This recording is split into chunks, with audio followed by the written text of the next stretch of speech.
November Recording in 21st. progress. Oh, Sorry. you ready? Yep, Eager to go. 7 o'clock. I'll call the Tuesday, November 25th, regular select board meeting to order. And first item is approval of the agenda. I move. Second? Moved and seconded. And are there any changes to the agenda? I thought there was a couple changes to the warrant agenda.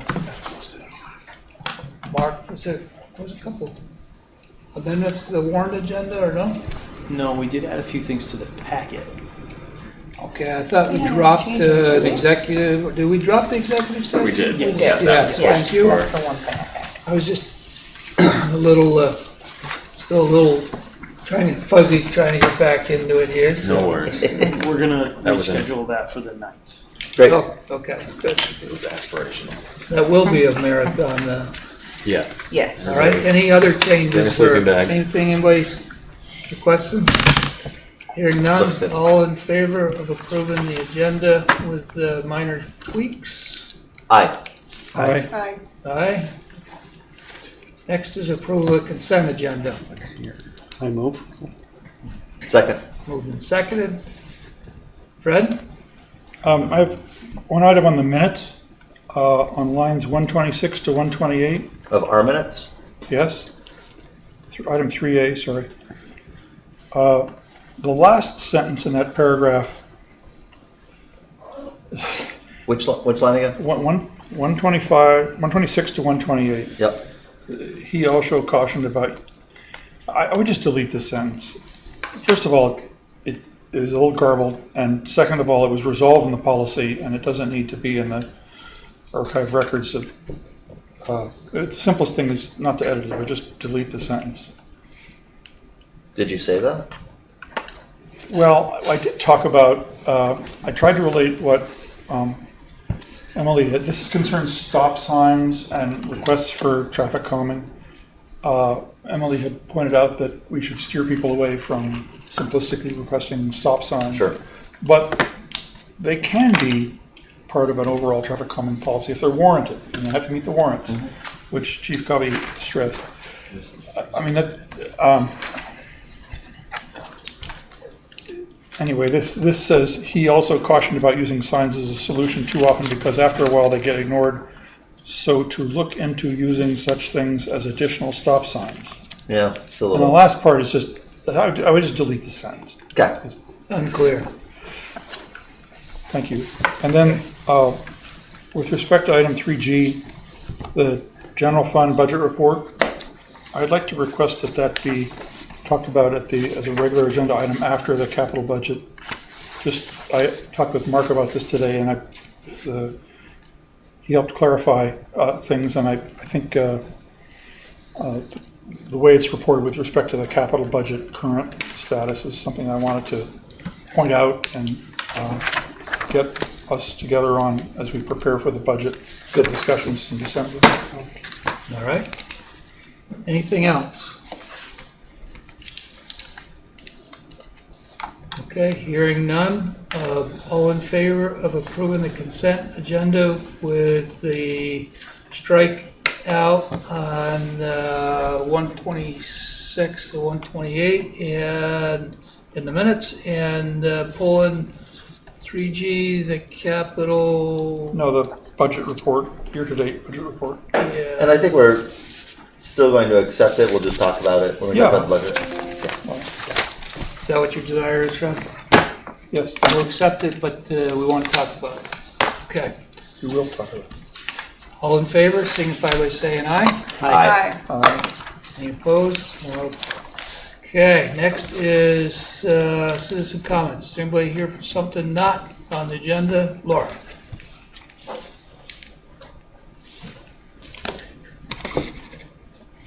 So it's Laura Cermile, and I just wanted to let the board know that I attended the Middlebury Homelessness Task Force meeting last week, and I just wanted to give you some highlights on that, and also update you on a development that we've had at the Union Church where you know I work. So, so we know it's cold, getting colder, and that there are people camping, in Middlebury, and they're not congregating the way we've seen before. And so the task force noted that there are no problems like with business owners, but that doesn't mean that there aren't growing concerns. And so I talked to town managers about what we might do if it got really cold.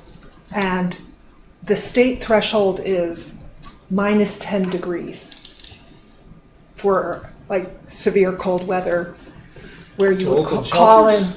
where you would call in Red Cross, you know, like Yeah. to help staff an emergency shelter if your shelter couldn't take in capacity. And we already know that Charter House is at capacity. And in fact, they can't even staff right now for emergency overnight.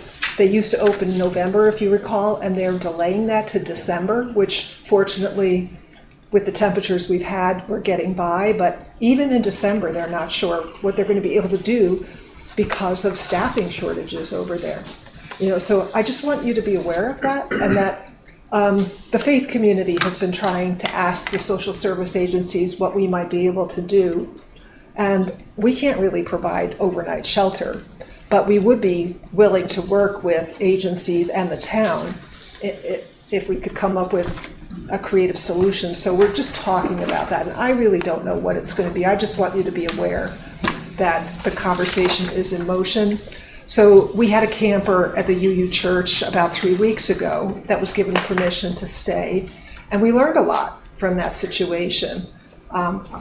A lot of what I already knew from the Looking For brochure in terms of where you go for resources and that anybody can see and that we have posted at the town website.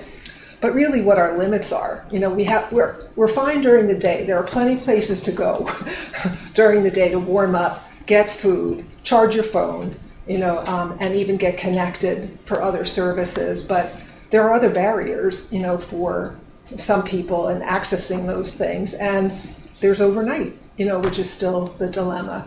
So we've just asked that person to leave, and he's still in the community, and he's still trying to figure it out. And it's a tough situation that we see, you know, where he's just unwilling to reveal enough information that would allow agencies to help him.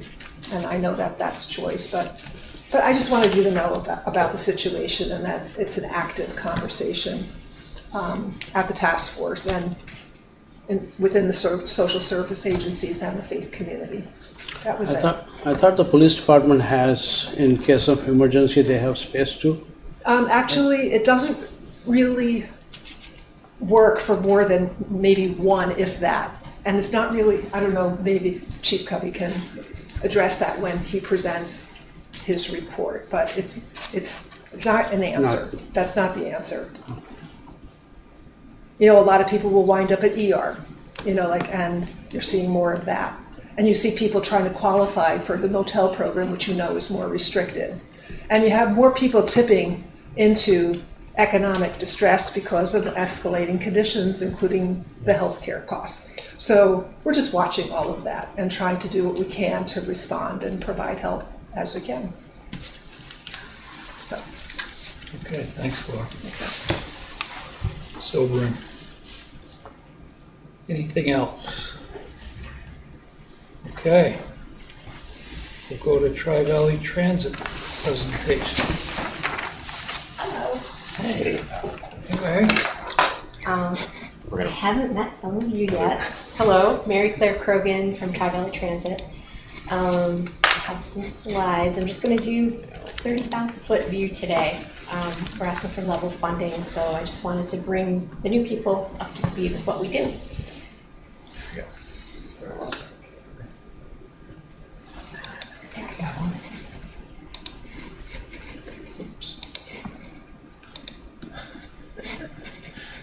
There we go.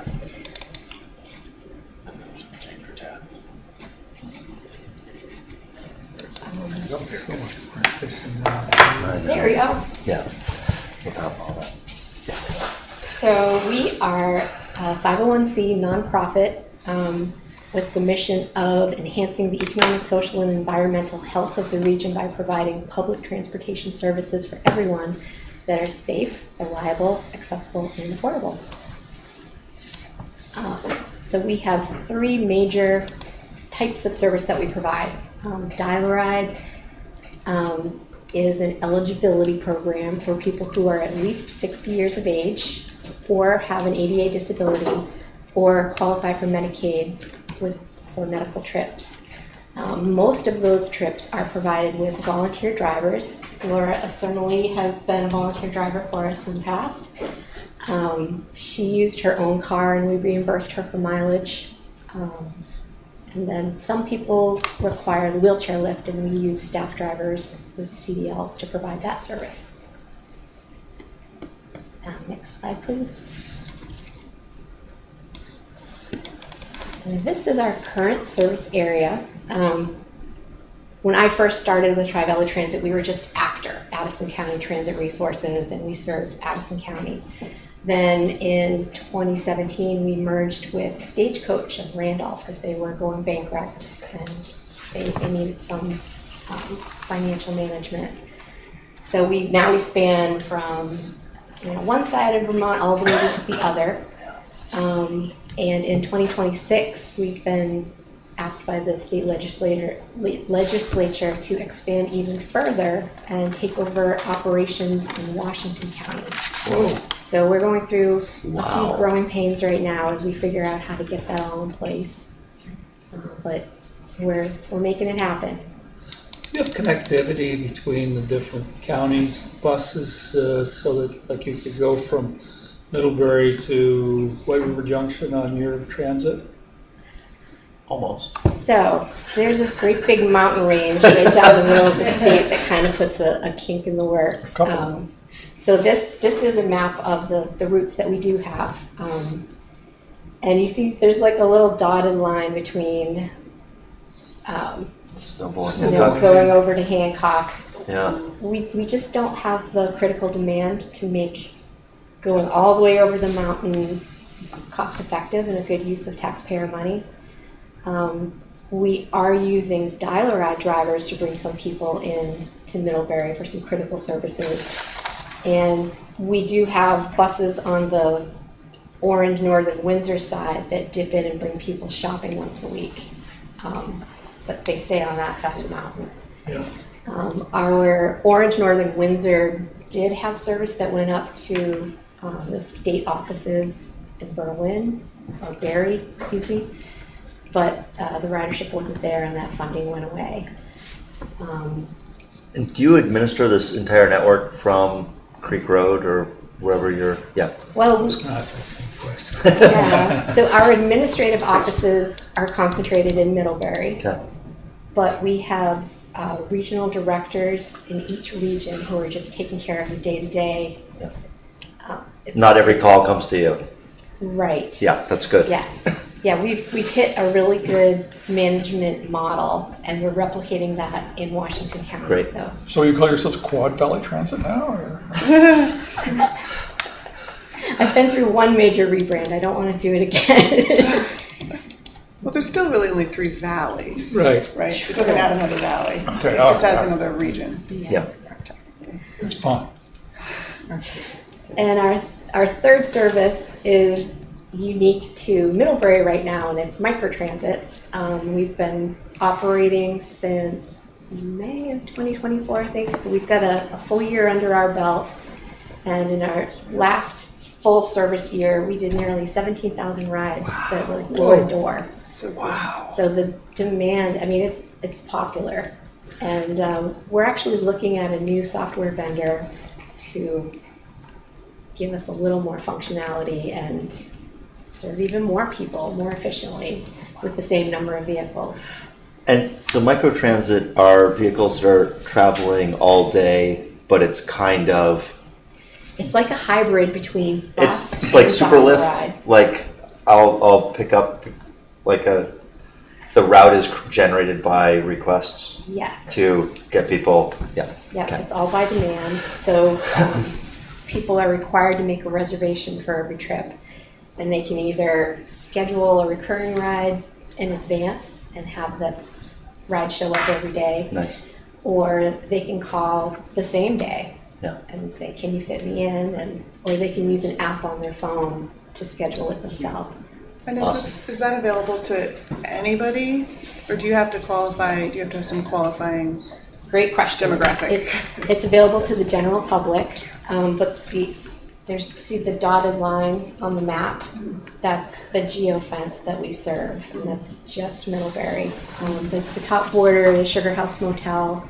Down to the south, we pop out on Lower Foot Street below the Middlebury Studio Schools. No, they're not there anymore.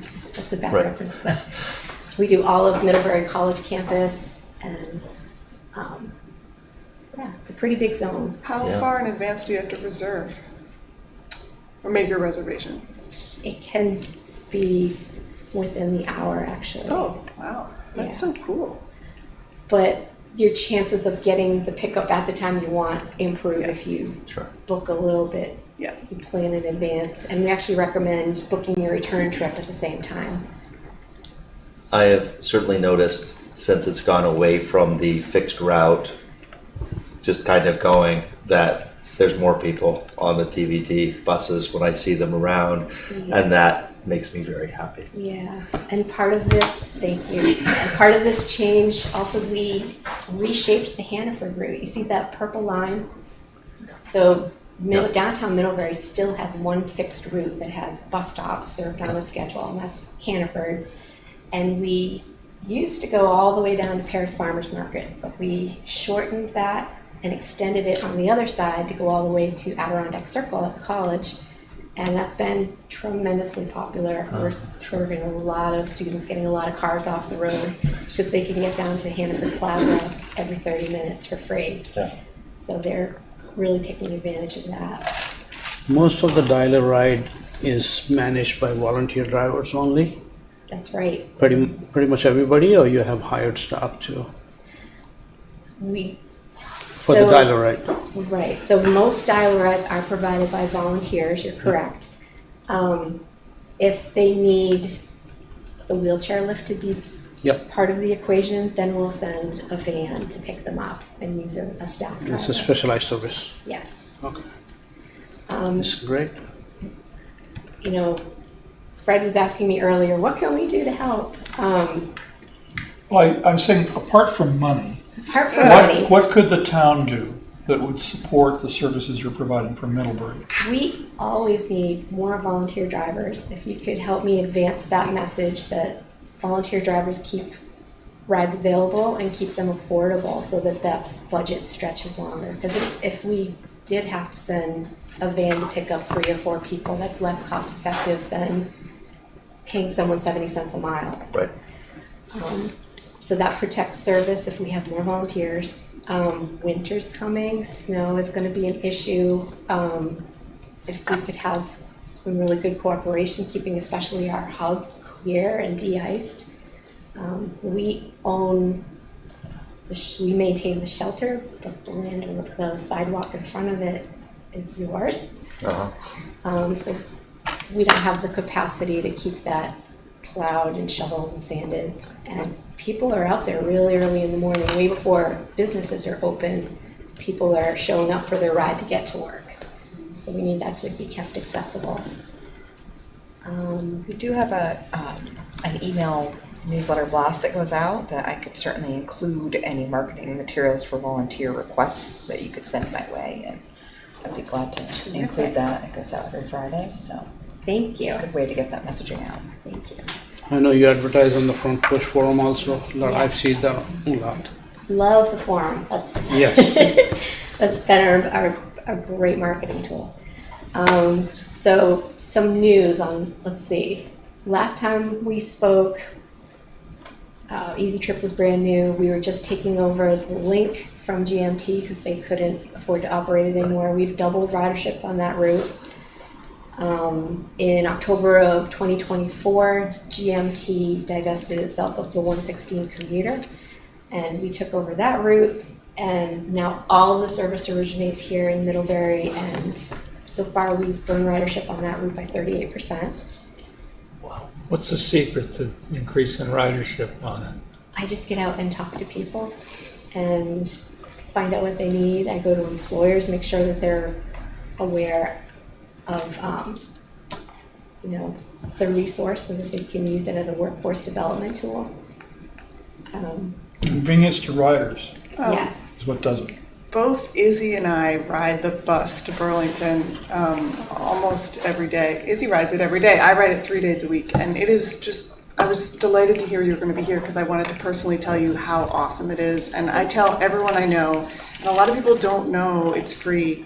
Like, there are a lot of, so I'm just telling everybody I know also because it's such an incredible service and I'm so grateful. So here in Vermont, we already have what Mondami has promised. For Yes, New I York know. I City. think about that every time I read about the free buses in New York City. We have fast free buses. Yeah, fantastic. Laura has a question.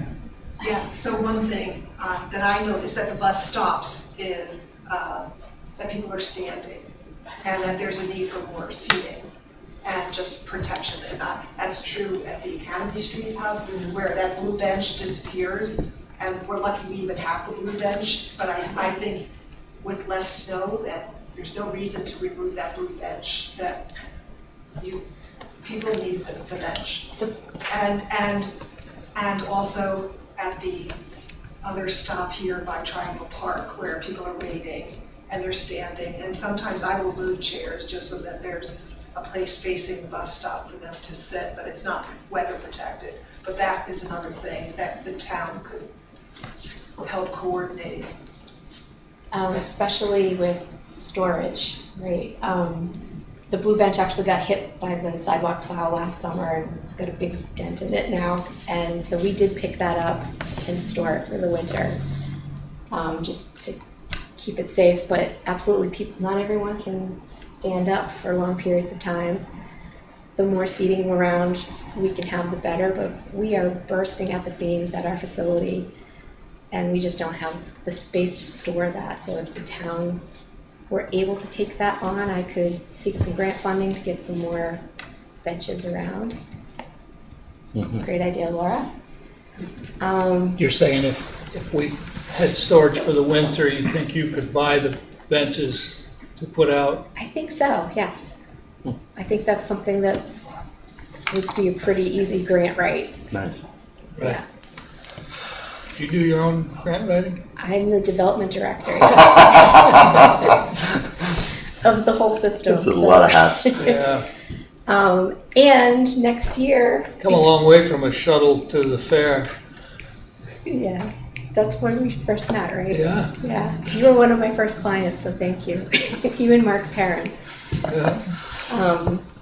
Next year is our 50th anniversary, and you know, someone might think, oh, let's have some hot dogs and balloons for the community. I don't want to do anything like that. I want to focus on community service, and I'm going to be talking to our Better Middlebury Partnership, K&K, to see if they'll partner with me on a Stuff the Bus food drive in conjunction with Spooktacular.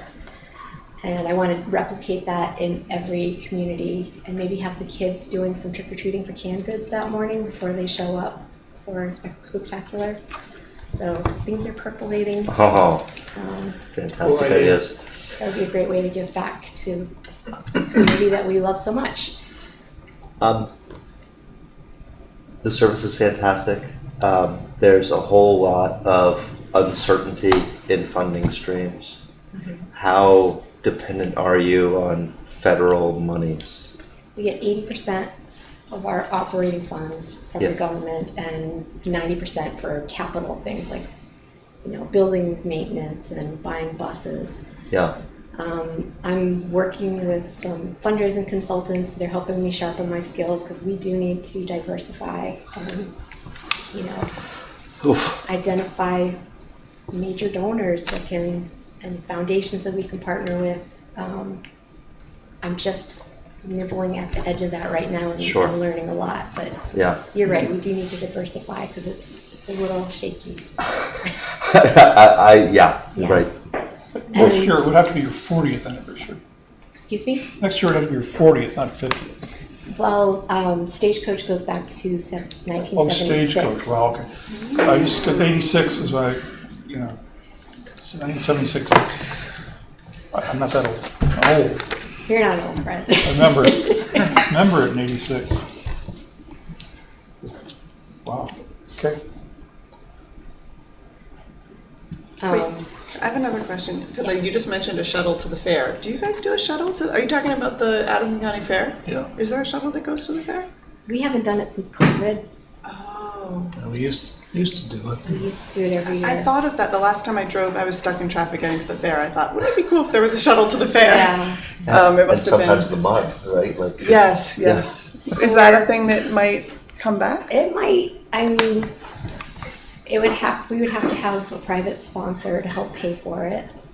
Because, not only is it an austerity budget, but we've been having to make reductions too.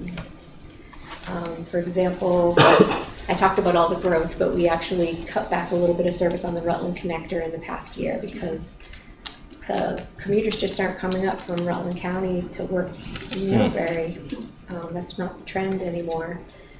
But we were seeing a lot of people showing up on the green midday. So we partnered with Marble Valley on that route, and we said there's no reason to have 2 buses in the morning and in the afternoon. Why don't you concentrate on the commuter routes and we'll do the midday? And we made that change, and we're providing the same number of rides with half the effort. So that was a good change too. love it. Any other questions? Thank you. Okay, Thank you very so much. Awesome. Thank you.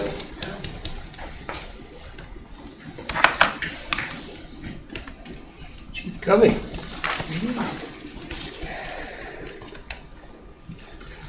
Hi. Evening, Chief.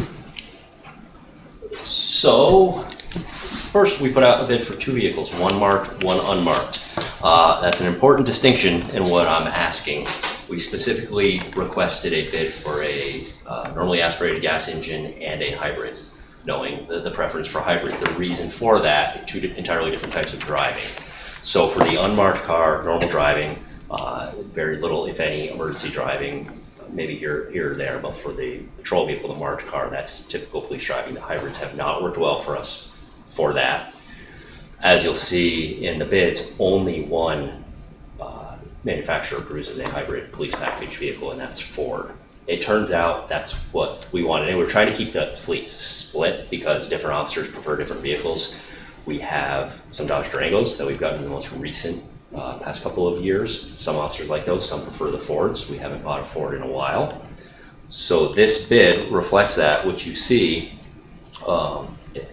is the same price. So in spirit of keeping it local, the bid from G-Stones, the price for the gas police package Explorer, Interceptor they call it now, is exactly the same as the hybrid. So our recommendation is to go with one of each. Do you outfit them the same, even though one's marked? Nope, the unmarked will be very minimally equipped, so Minimally no equipped. prisoner cage, no transport seat, no light bar. It'll have internal lights, which are far cheaper, no video camera system. Yeah. It just has radios, has a siren, it has some blue light capability, but none of the other, the most expensive items. I mean, the radios aren't cheap, but Yeah. the camera system itself, the first quote you received was $9,000 just for the in-car camera system, Yeah. down to about 6,000 now. But Negotiated that. there's but- almost no chance that you would be swapping them, that would go out on patrol at any time. No, and one of the decision points here is that we have some existing equipment that will likely fit these Fords. If we were to purchase another Dodge, we would have to buy all new equipment. We might be able to transfer some of our old equipment into, that will fit in this, as long as they haven't changed the body design too much. The manufacturers do that every once in a while. But no, this unmarked car will remain an unmarked car. The only time it would ever be put in service as a marked car, because it's not equipped for that. It won't have a video camera system, it doesn't have the partition to protect the officer, is we'd have to be in a real pickle. Yeah, with our that's fleet. why I was asking. So it sounds like to award this to the recommended local bidder, we have a policy provide for consideration for that compared to the low bidder, we'd be paying about just under $3,000 to recognize the local bidder. Is that what we're doing? I would recommend that, so we have a relationship with the local dealer. Servicing with a non-local dealer will obviously be more difficult when we have to ferry these cars. Even for the upfit, our upfit is done in, I forget the town, I've never been there, but it's way up towards the northeast. Yeah, Does Yipes do it? Yipes no longer, they are the high bid yeah. typically. This other place that we've been using, we're very satisfied with their work. We put it out to bid and he bids lowest. He's doing more work, it seems like, for police departments than Yipes has been lately, but it's not Elmore, but it's near Elmore. Yeah, it's like Morristown or something. Further. But for us to get a car up there, we have to send 2 officers up, drop the car off, 2 officers back, and then do that again when it's time to go pick it up in a week or 2. So keeping, our vehicles are constantly being maintained and having warranty work, it would be easier to do it locally. Yeah. Yeah. I'm surprised about the same price for both the hybrid and That was the- shocking to us as well. Yeah, hybrids are more money, right? They were, apparently not anymore. I think it's a recognition of where the market is right now. So, Yeah, Toyota makes almost no non-hybrids now. All of the RAV4, all of the Camry.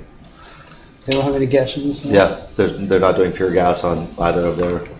Incidentally, this Well. keeps our fleet about evenly split. We still have a couple of hybrid marked cars. They are not popular. They do not drive well for the type of driving that they do. Sure. But this is perfectly suitable technology for the unmarked car. So this would still maintain that balance. okay. I think I supported my only thing, comment like Fred said is there's a difference of $5,000 between the two. If you are comfortable with that, I guess. I am. Our fleet supervisor would prefer to keep it local. He has a good working relationship with the local dealerships. I think it just makes more, because when we have a car go down, we need it. Yeah. We need it repaired quickly. And I don't know the logistics, not to say never, that we would never use an out-of-town dealership, but it becomes logistically more challenging for us. And we're typically having people on overtime. Yeah. So that's going to add up, you know, because we have to send multiple people to do this. So that should be a consideration as well. But there must be a threshold of how much, Sure. you know, what they have to get for you. Yeah, I mean, the town, it's not unheard of for the town to purchase from an out-of-town dealership. Here, given these are emergency vehicles, if we can, I would prefer we keep it local. And the Stone, because Stone CDJR is local, but the issue there is that they don't have a hybrid. They do not have a hybrid. Okay. And our last, I believe, 2 vehicle purchases were from Dodges, and it turns out, so what we do is our fleet supervisor will poll the people who actually drive these cars, who prefers what. We want you to be comfortable. And everybody has their car that they like, and it's about evenly split, and he found that a bunch say they like the Ford better. They would be more comfortable in a Ford. They're sitting in these things for 12 hours. So we want them to be driving something, and this gives them options. Between a shift, they can decide who's driving, who likes the Dodge, you can drive the Dodge, who can drive the Ford because they like that. I'd move to authorize the purchase of the 2 vehicles for the police department, both from G-Stone Motors for $49,040 each. Second. Moved and seconded. Any questions or comments? Hearing none, all in favor, signify by saying aye. Aye. Aye. Looks like it's unanimous. Okay, departmental update. Chief. Thank you, changing channels. So just a quick overview of the police department. We just bought 2 new cars. That's news. I'll be brief on what I say because I imagine there are some questions out there. Looking at the police department, where we stand right now, we're doing well. Recruiting is our #1 challenge. We are not unique to that. Nationwide, if you ask any law enforcement agency what their #1 challenge is, that's probably going to be it. We have only, as of today in 2025, received 8 applications for sworn positions. We have 2 vacancies right now in patrol. That is a dismal number to have gotten 8 applications, and none of those have made it through our hiring process. Which the process is what it is by design. It is difficult, it is arduous, and just nobody has made it. So here we are. That presents a real challenge, because unless we're to get an already certified applicant, which those are hard to come by because that means they're leaving a different agency to come to us, and every agency is hiring, that we get an entry-level applicant, it is now too late to get them in the next basic training class, which there's only one police academy in the entire state that trains all of us, regardless of agency, and they do 2 classes a year. The next class starts in February. It is too late to get somebody through the hiring process for that class. So the earliest we'd be looking at, if we got an applicant today, is trying to get them in the August basic training class. That we've talked about this before, from the time someone submits an application to the time they are able to work solo on the road, meaning they're not with a field training officer, they're given the keys, they're given the car, they operate solo, it's about 1 year. So we're always a year behind in our hiring process. So that is our number 1 challenge. So any meeting I'm in, any public presentation I do, I put in my pitch. Somebody always knows somebody. And even if they never thought of being a police officer, that's who we want. The people that know they want to be a cop, they will have applied by now. So think of somebody. Some of our most successful applicants are people who didn't want to be a police officer. That was what their career path was, and they decided at some point in their life they wanted to do this, and they excelled. So we're looking for those folks. Okay, moving on. That's my recruitment speech. So we are busy at all times. It's a busy place. As of today, I looked, we were about 150 calls ahead of the same time last year, which we have so far this year of just under 5,000 calls. And we're doing that short staff, so that keeps us busy, and that runs the gamut from our day-to-day stuff, responding to car crashes, responding to domestics, you name it, to we've seen an uptick in requests for our presence at things like protests. We just had one outside Hannaford 2 weekends ago, and we have, for lack of a better word, dignitary visits. We'll have some state senator or agent come in, they're going to do a public presentation, and we're asked to provide 1 or 2 or more officers for those events. That happens fairly routinely, that we have requests like that. But so it keeps us busy. We've had a number of major cases this year. Most recently, missing Middlebury college student that was fortunately resolved in a shorter period of time than our last one in 2008. But still, it's very taxing. There were a lot of hours put in on that investigation because we wanted to resolve it. But those things come up, and a major case will take a lot of time. And that's not our only one for the year, our only major case that is. Changing gears, we've had a substantial increase in our training by design. We are investing a lot in getting our officers the most updated training they can. Unfortunately, just like everything else, that's hard to find in Vermont sometimes. So almost every one of our staff members, dispatchers included, have been sent out of state this year alone for training. That comes at a cost for lodging, for travel, and we have to replace them while we're gone because we are not staffed in a place where we can absorb many vacancies. But training is critical. We can't cut corners when it comes to training.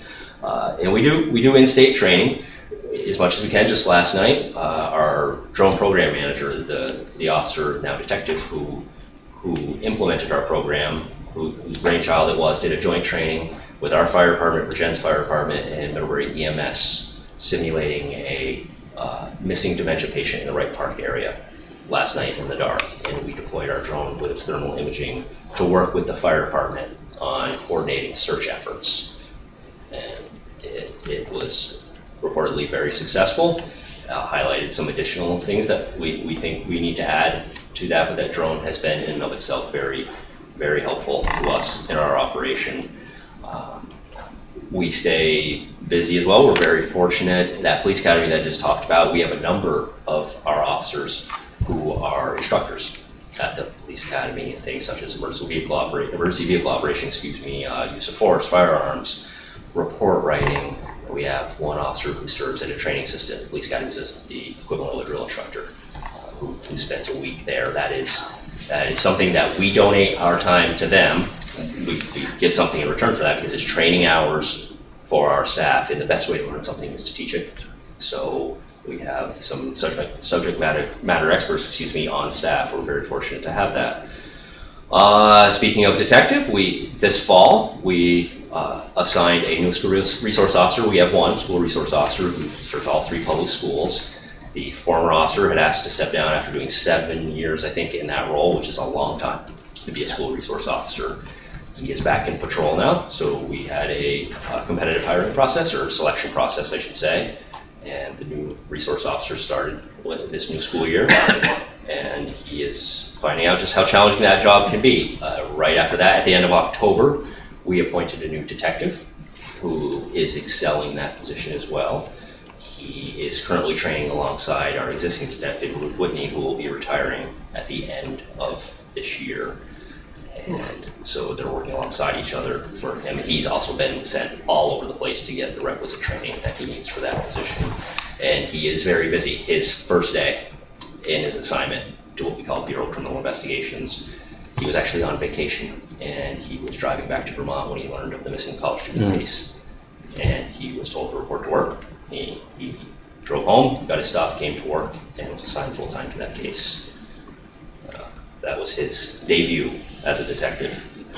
And more positive news, we have a number of community outreach efforts. During Halloween, we typically are active. We help out with Spooktacular. We put our mobile command post on Brookside Drive, where we staff it. We hand out candy. That's become very popular. Our toy drive is underway. We have a box out here. That also is a very popular event. Wherever you go around town, you'll see drop boxes for the toys. And very soon, our training room will be full, absolutely full of toys that we'll distribute. I don't know if it made it into your packets. You may have heard of our Project Good Morning. It did a Project Good Morning program that we implemented last year, I believe. It's not our invention. Project Good Morning, if you're not familiar, people can sign up. It's a voluntary program designed for people who live alone. So typically it's the elderly who don't have routine contact with someone. And this is a way that our dispatchers, 6 days a week, because we're not staffed 24/7 yet with dispatch, 6 days a week, starting at about 8 or 9 in the morning, we'll call these folks who sign up and just check on them. Are you okay? Because if they don't answer the phone after a number of tries, we will send an officer there. We just did so last week. The hope is that we find people before disaster strikes. This program was developed in New Hampshire a number of years ago. It's not uncommon for police departments anywhere to get what we call welfare checks. Somebody can't get a hold of a loved one, or they don't show up to a doctor's appointment. They call the police, ask us to check on them. We go do so. It's too late. We find people deceased. So this is to try to avoid that. We are trying to get the word out. We just started this over again to just reinvigorate the media campaign to get more people to sign up. It's just one of those things. It's low lift. Our dispatchers like doing it. They have wonderful conversations every morning. Is this something you fit in between your patrols? Not, obviously doesn't supplant more urgent calls, but is there a cost to this?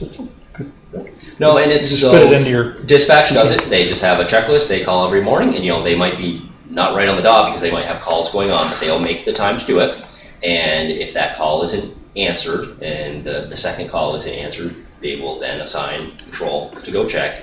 We will fit it in. This becomes a priority. It's not an issue. When we first introduced this program and got some media attention, it was so popular. We're not new to Vermont. Colchester and South Burlington have done this for years, and I'm sure there's probably other agencies as well. We had community groups reaching out to us saying, if you get too many people to sign up, we'll help you with the calls. That has not been an issue as of yet, but we know there's people out there who will help should it become an issue. It's just a wonderful program. It is very tragic to find people the way we do sometimes. So if this is all it takes to try to prevent that from happening, we're more than willing to do so. How is homelessness this year compared to last year, and is the policy we enacted helpful? The policy has worked thus far. David has a spreadsheet going 4 or 5 times? Six times, and it's worked each time.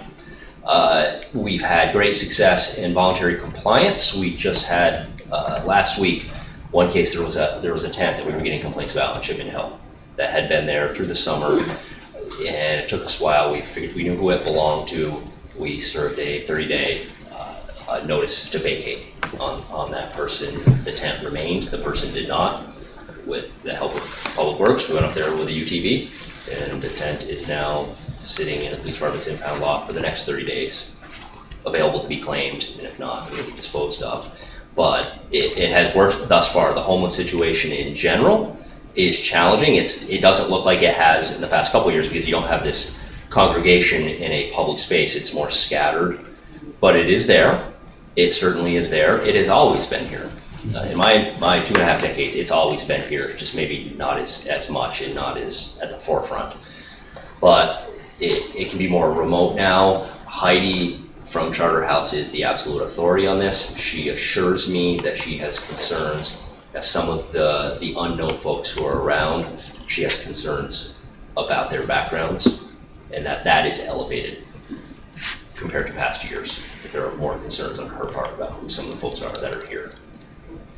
We interact with them routinely. We have, it's not uncommon, especially as the weather gets cold, to get complaints from businesses that they have people, sleeping in ATM vestibules, for example, and ask us to keep an eye on those and move them along during the night.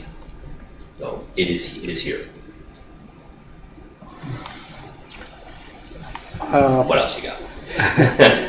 It's a wonderful program about calling in, checking on people.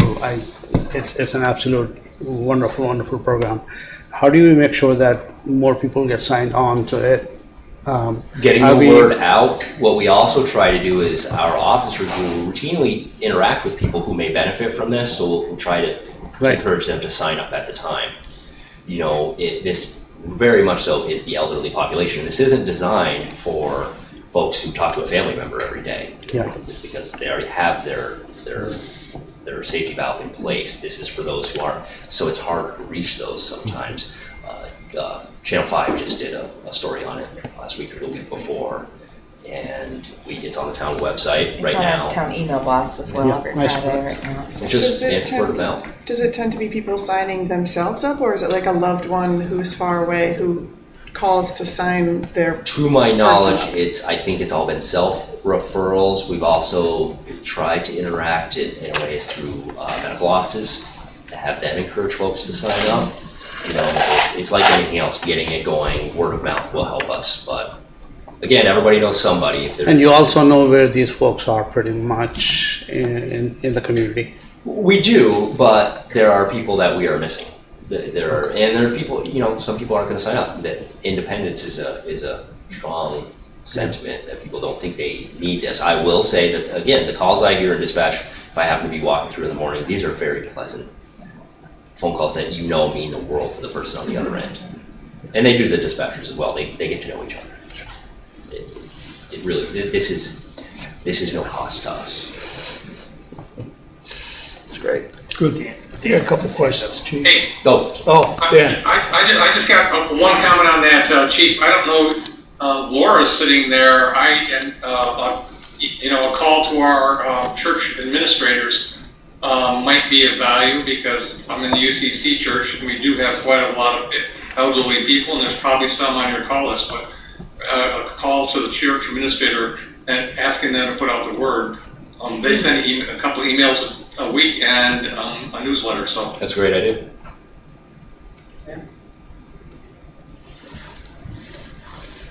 Chief, you said Whitney's retiring. Does that mean you're going to be actually short 3 officers? No, so she is a unique case that she is a contract employee. This ACUSI, Addison County Unit for Special Investigations, which receives a state grant that completely funds her. The town kicks in, covers like some leave time for her. She is paid for under that grant. ACUSI is not a law enforcement agency, so a law enforcement agency has to provide the detective. We have her, she is funded by them. When she leaves, we are using an in-house person. Ethan Jones is the new detective. His pay is supplemented by that ACUSI grant money. That grant money comes with strings attached, because he has to be available to investigate these qualifying crimes, basically sex crimes is what they are, anywhere in the county. So, for example, we do all of Bristol's cases. Right. But she does not count to our SWORD account. But you filled it from in-house. We filled it from in-house, the detective position. Right, But now you have these grant funds that are gonna just help cover his pay. yeah.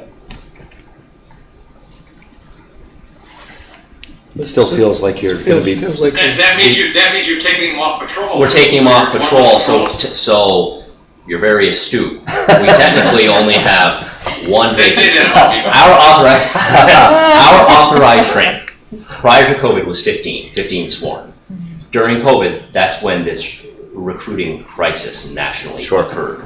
We could not hire cops. We were having to use police officers to cover our evening dispatch shift. That doesn't work because we need them on the road. So we created a civilian dispatcher position. Yeah. We gave up a sworn position to hire a civilian dispatcher because we hired a dispatcher like that. That ends up costing us a sworn position down the road. And now, through the shell game, sort of, we are assigning an existing officer to that detective position. He creates his own vacancy, but he's funded by that grant. So we just got back to 15 without costing the town an additional position, if that makes any sense. We already had budgeted for Yes. it, and we budgeted for We the budgeted a supplement. supplemental pay Right. last year because we thought we were gonna have to hire this detective externally because we didn't have any in-house interested applicants. Yeah. But we got one. We had budgeted to make that grant money equivalent to a full-time position so we could attract an external candidate. yeah, We got an internal candidate. We fully funded that position. He creates his own vacancy, but his vacancy is already paid for. Crystal and I sat and went, I think I'm following the. Yeah, it was already budgeted for last year even. Well, I wasn't worried about budget, I was worried about Yeah, covering patrol. yeah. oh, no, we're good. And he is, whereas Ruth, right now, would not be eligible to be put in patrol if needed, he is. Okay, So if we have to put him back in his uniform for a Yep. shift, that is okay. That is not something we can do with Ruth. next question is, the drone usage, did that, help you cover area faster with the college, student missing? Indeed, it did, and not to go into the weeds on this, but when that case began, we were using technology. We're using cell phone data to try to inform where our searches are going to be, and that can be very inaccurate at times. And it was giving us an area in New Haven as a possible area. We searched that completely with a drone, and we eliminated that. We weren't confident that was a good area, but we were covering open areas, especially the canopy was too thick to see down through the canopy effectively to search in wooded areas, but we were covering open areas very efficiently with use of that technology. And one of the drone searches, the drone, you can go back and view a map of where it flew and it'll draw a line as to its flight path. It flew about 30 yards from where we found her. Just the pilot had to make a decision, where's too far, where am I gonna turn around in the search area? Had no idea, but it came very, very close. If he had flown another 30 yards in one direction. Yeah, but it allowed you to cover area faster, Absolutely. yeah. And then, last question I have is your canine, how's that working out? Very, very well. As the only dog in the county right now, he is staying very busy. He is routinely being called to other towns to assist them, but we are finding more drugs than we would have otherwise here in town and in other towns. That's what we're routinely called for. But he's been requested in Rutland County for people that are running from the police to help track. It has been wildly successful, and it's also great for morale to have a dog around the office. It really is. It is a force multiplier, and it is just, it's great to have. And I can't imagine with law enforcement staffing the way it is nationally, but Vermont included, our next closest dogs are Rutland and then Chittenden County, Burlington. We'd hard pressed to ask Burlington for a dog because they're so short staffed that, not every agency can just give us a dog when we need it to come an hour away. Sure. Because every one of those agencies is short as well. So this is critical to our mission to have this dog available. So when you have the dog and the drone working together, now with this missing college student, this wasn't a good dog case. We didn't have a good starting point. That's not how dogs work for tracking. But say we have this scenario of a person with dementia that walks away from home, you add the dog's abilities to the drone's abilities, that's a powerhouse. Yeah, I'm wondering about that. Okay, thanks. Laura, did you have something else? I was just gonna compliment the chief on an amazing summary of what is going on in that department, from the recruitment challenges to what they cover.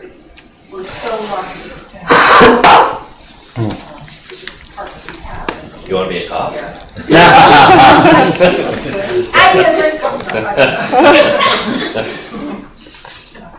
So Thanks. yes, I'm very interested in what you said about recruitment and the encouragement of anybody, even non-traditionally looking at that, to consider it.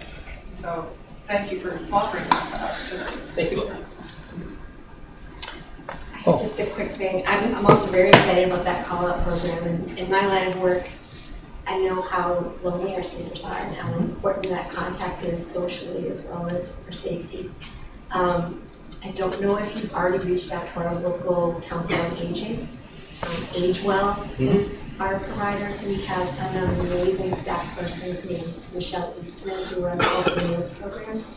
And I think she would love to have you come in after the holidays to speak with her and what you're out. That is actually a great idea. Our dispatch supervisor actually manages this program, so who she hasn't spoken to, I don't know, but I will say AgeWell, Meals on Wheels, they call us often. They are sometimes the folks they notice food hasn't been picked up, so that is a great resource. Well, thanks, Chief. Thank you. Thank you so much. Good stuff. Appreciate it. Keep up the good work.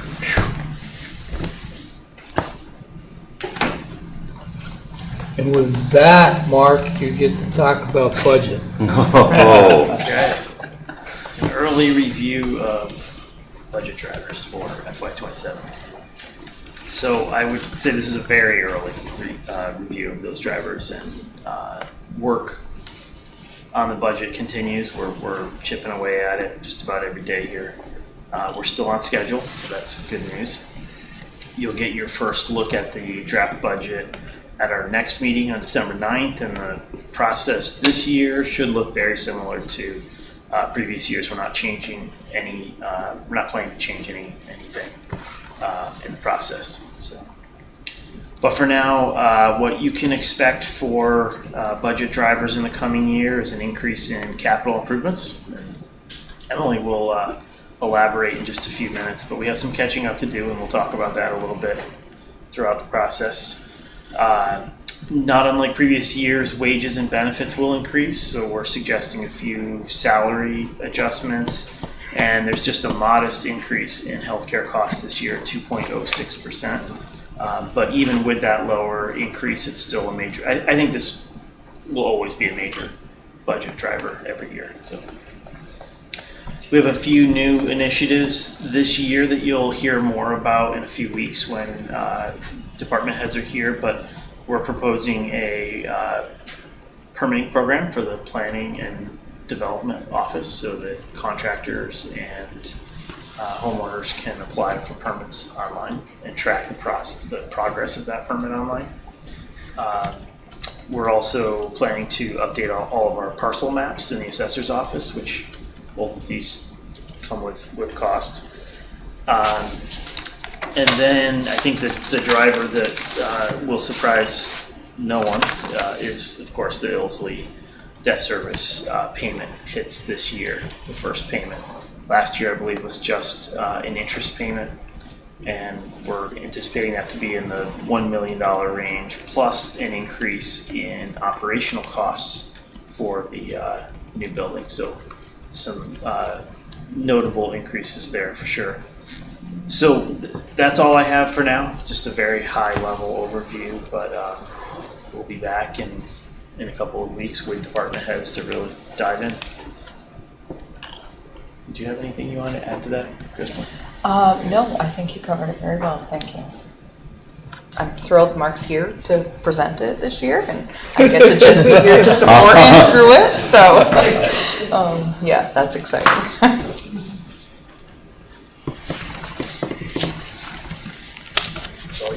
Thanks. Capital, can you pull up the?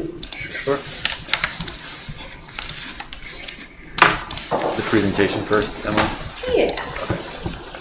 And let me share that real quick.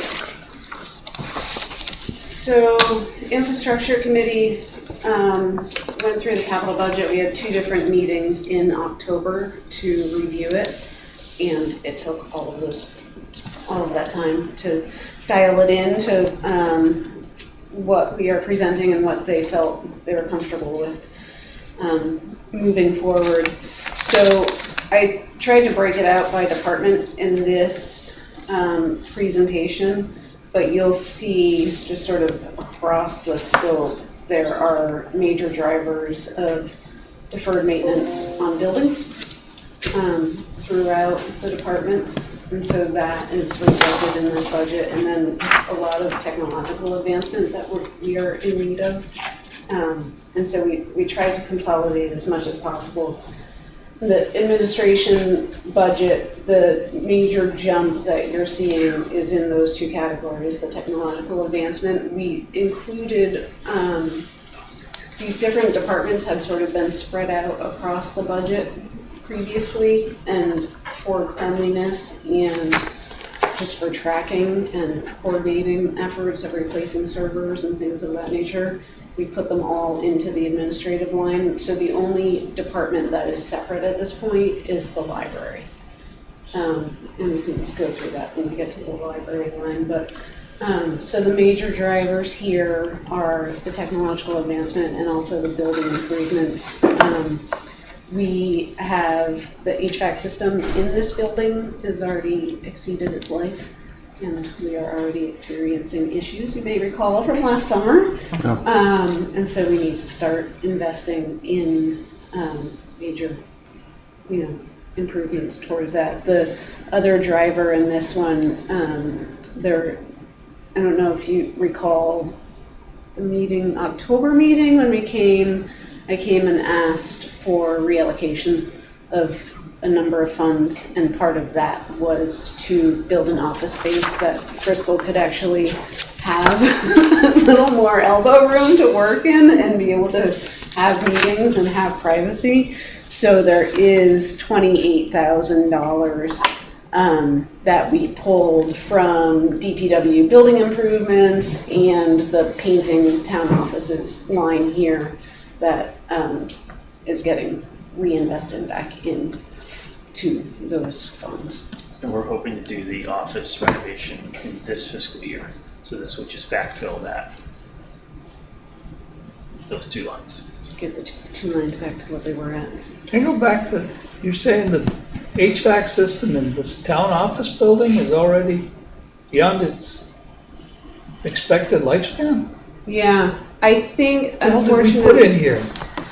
When they put it in originally, I just talked to Steve from VHV last week about this. He said when they put it in, it was already no longer a system that they used.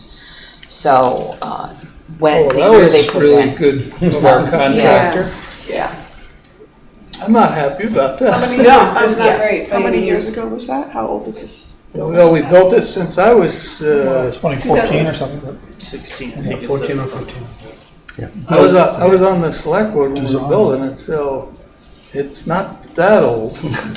I have HVAC systems in office buildings that are a hell of a lot older than this. And we don't have, nobody's telling me they're beyond their useful life, so that's very disconcerting to me that I just feel like we got screwed on that. I would have to agree. Yeah, I think, and the issues that they found with the system this summer, correct me if I'm wrong, but they were able to recharge it once, and they essentially said, don't ever count on that working again, essentially. Wow. this is the refrigerant in the lines? I believe that's how the system is designed, yeah. They're having a hard time getting parts for it too, because it's just. So you gotta have a whole new system, What's that? a whole new system. Yeah, and I think unfortunately the way it's designed, that's also Yeah. difficult. Just the actual construction of the building makes it difficult. So there are definite issues with HVAC in this building. We briefly idealistically talked about, we have in the library and the Goodwill production, adapting to use the ground source But they're different types of systems entirely. Mhm. This has refrigerant lines as opposed to Yeah. that library system. Anyway, Yeah, so those are, can you go down a slide? It's just a little more background on what we're looking to include in the funding for the technological advancement. I think one of the other big ones is the .gov transition from our .org emails. Dan does have his hand up, just there. What's that, Dan? Yeah, could you just remind us all, the reserve balances you have out there, those reserve balances are dated as of when? I did these on the train last Thursday, but I think it was based on, Okay, so it's based on. Is that the reserve balance right now, or is that the reserve balance with the 2027 budget put in? It's based on Sally's end of month from October.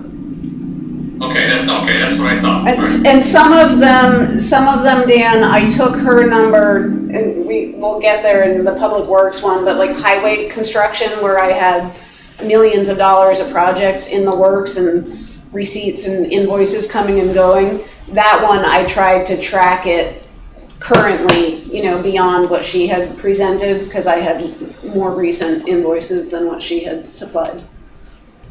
Okay, so it's just ongoing. But All right. so for administration, it's based on the end of October numbers. Great. so security Well, thank cameras, putting in 10,000, didn't we just do all the security cameras in this building? So I moved that line to be building security. That's the other major change we're making. We Okay. had sort of pigeonholed money in, specific lines like security cameras, so it would have to be reallocated if it went to a different security item. So we're trying to bring it back into more of a broad category. There are a number of improvements we've been discussing with the chief that this building needs specifically for security upgrades. So just to start a reserve towards those projects. And, security cameras will have to be upgraded. I don't know, their lifespan, 5 years, 10 years? They will be obsolete within 5 years, but we're already discussing additional cameras, or a camera specifically, much needed, but the technology will just continue to improve. A cameras will fail eventually. Any other questions on this one before we go? You have a lot to go through. Go ahead. We do.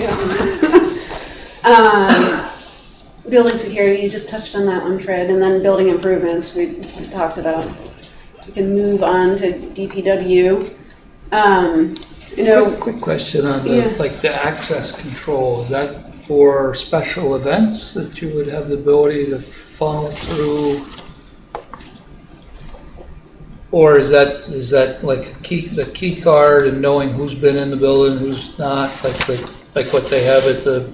I think it's kind of both. It's potentially as it is right now, people can get in and get upstairs into the building, into Mark's office, into planning and zone, without any system to stop them from doing that. So I think there's been some brainstorming. So you're looking at redesigning the interior flow of the building? Potentially, yeah. Some lobby improvements that would kind of close off the office spaces from the public spaces. Kind of like the town clerk's office. So you'd have to go, Get interesting. buzzed into the other areas.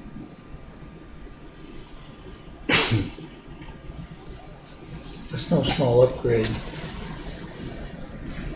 I think there's a few different ideas floating around on how it could be done. Some are smaller than others. Is there a huge concern why we are doing this at this time, or It's a growing concern. has there been problems? If I pipe in, Yeah. it is a concern, and to go back, I wasn't aware of the HVAC system to this level in 2016. The fact that this building was designed in 2016 with no consideration given to operational security is astounding to me. Yeah. We knew about it back then, and a security review of this building is very concerning. And so this would be an incremental approach. The cameras were the first step, because they're the easiest step. Cameras, at best, are a deterrent or an after-the-fact investigative tool. But more needs to be done, but we've already had several incidents where people have ended up in staff offices that I would prefer, and they ended up unannounced, and these are people that are concerned to the police department. That should not be able to just walk into a staff office. And, I mean, it is even more concerning than that, the lack of security in this facility.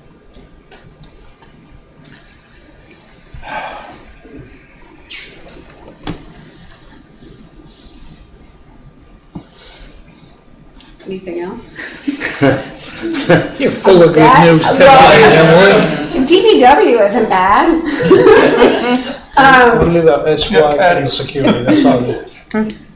So DPW, we did in infrastructure, there was concern about the overall increase in the initial budget that was being presented. So I did modify some of the DPW numbers more significantly than other departments from what I had initially presented, just knowing that the reserve balance that we do have available in some of these funds, I feel confident that we're okay to sort of slow it down. So sidewalk program, that's what we utilize to fix existing sidewalk. That one, we are putting out a bid for it this year for sections of sidewalk, and then we'll also be making improvements on South Street with the last phase of that project to go out to bid. So that one, I felt like with the reserve, we have sufficient funding available to level fund it for this cycle. Can you go down a slide, David? Please. The bike ped engineering, as you're aware, we received that additional funding to complete the effort on Exchange Street sidewalk with the new project estimate of 1.3 million. You know, that brings us close to 200,000, and I really want to get that one out to bid this winter. I think we're on track. I had a meeting with the engineers last week, 2 weeks ago. And so we're in pretty decent shape there to get it out to bid. And it would be constructed in this one season, so we definitely have to have the funding available to be able to pay for those costs. And then the other one we're still working on, the design, is the Buttolph Acres development. And so that one would be projected to construct 2027 or 28. So again, we need to have that reserve fund available. And is that to Stonecrop? Is that the? Mm-hmm. Okay. Yeah, it's a segment Yeah. from. That's just, yeah, I know it. Yeah. Making sure. Yeah. Okay. Skipping the overall like Buttolph Drive where there's existing sidewalk, probably potentially improving some crossings there. Sure. But then the major component will be the Rogers Road and the Northern Valley View. Okay, can you go down this slide? And then stormwater projects. So we removed funding for Court Street and Monroe in this cycle. I guess highway construction I increased relatively significantly, but we have so many roads that we need to attend to. I don't have any major bridge projects in this, or like, you know, culvert upgrades in this cycle, so this will all get utilized for roadway improvements. We did get funding for the Foot Street water repair, water line upgrade, so that, you know, this will help afford reclaiming Foot Street after that project gets completed. Is the bridge reserve that you have? We're not there yet, Fred. Stormwater project. I'm sorry, you were back on the. No, that one's all the way at the bottom, sorry. I went back to highway construction, because I had skipped it. Right, so on that page with the highway construction, I'm just saying, Well, if you want to talk about the bridge fund, you said the, I will at the end, I'm just Okay. going down the list of the actual budget. so you had, in the gravel road paving, in the detail sheets, you have Upper Plains Road estimate of 160,000, but you don't have that much in the reserve balance, so It'll come out of the highway construction. 260. Yeah. So is that something that can be deferred? I mean, if you don't have the funds? No, because that project is how we got an incredible rate on our paving this year for this past cycle. We, You pave, if you're buying the same amount of asphalt and paving streets more needy, you don't get as good a rate? no, because that road takes a lot of pavement, so because of the amount that they were putting down, they gave us a really good rate across town. A competitive rate. It's just low traveled relative to other need areas, and I just, okay. It's low travel, but the amount of maintenance that occurs on it by our staff and also the different maintenance that is required for snow is what makes it complicated. It's expensive to us in maintenance. So there's a big savings on that side of it. Okay, it's just hard to see, this is a budget that provides funds to do things that are coming up, and when you see in the detail sheets, there's a project coming up that's 260,000, and there's nothing on the reserve balance or anything, you wonder where it comes from. It'll come out of highway construction, the gap, Okay, which is what we pave all of our roads out of.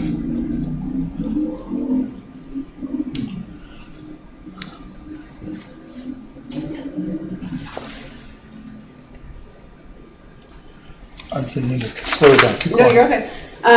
Court Street in Monroe, the state has taken over that funding, so we are not putting anything aside, and we kept just 14,000 in that line when we reallocated funds last month for future projects if we need them at that location. And then stormwater projects, you all know that is a major driver that we have moving forward. We are still limping along, I will say, with the Adams Acres stormwater permit. We have a meeting, the state is hosting a meeting with the permit owners next week to try to explain to them the need of getting into compliance. And then we're currently constructing at Mary Hogan, so that'll wrap up next summer. So this is just ongoing improvements towards stormwater projects. The salt storage building, we removed the funding for this year to help the budget out. Creek Road project, we removed the funding this year to help just balance the budget out a little bit better. Public Works site planning, we need to continue that investment to find a new location for the Public Works. I'm thinking we're probably on a 5-year projection for that project.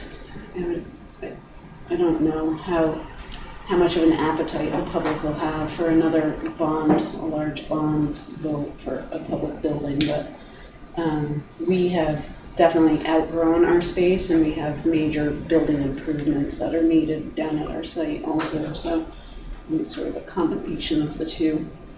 And then I think the other piece of the conversation is, does the town want to sell the building where we currently are to potentially help offset some of the burden on it. So we just to keep that project moving forward, we need to keep funding that line. Building improvements, this is just a set aside. I started working up the capital improvement plan. And like I said, we have some significant building improvements that are needed down there. So just to get a reserve built up, to be able to start picking away at them. And then traffic calming, we level funded, and bridge reserve, I added this year one. It's a concern that we've had for years, but the footbridge down here needs a lot of work, and I think it'll be in the $15,000 range, but we obviously have other bridges in town too, including the Patel Bridge, out What about here. the Cross Street Bridge? Are you supposed to have an amount for the maintenance of the Cross Street Bridge, and you were gonna, That's Finalize that. specifically allocated to the Cross Street Bridge. yeah, so don't you have an amount for that? We have funds in the Cross Street Bridge Fund, that's Yeah. if we had to do it, wouldn't it come out of that, Emily? When we discussed it at infrastructure, the conversation was that we wanted to keep it a separate line item called Bridge Reserve, specific to bridges other than the Cross Street Bridge, so that there wasn't confusion. Other bridges? Yes, Okay. yes. So it's for everything but the Cross Street Bridge. I wasn't meaning to take away from the other needs. I understand that, that's what I was trying to emphasize. Any other questions on DPW? Or can you, oh no, that is the last slide for DPW. Any questions on DPW?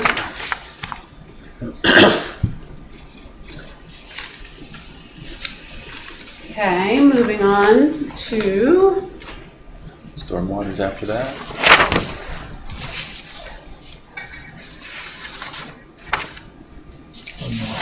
fire. So fire, Chief Shaw does his budget with a 3% inflation projected annually. And so that's what this reflects. The only changes we made, I'm trying to get him out of giving specific labels to items so that it can be more broadly utilized, but we're taking smaller steps in his Yeah, his budget. he calculates things to the penny, right? He does, yes. So, these are all, I don't think he had any significant changes. The HVAC was an increase, that was a larger increase this year because we missed one. I think he had wanted to increase it 3,000 or 2,500 last year and we missed it, so we had to make a larger jump this year. But because the security doors came down, Right. it's actually lower than Yeah. last year's. Good work, Chief Shaw. Any questions on fire? How long did their HVAC last? Good question. It might not be as complicated as this one.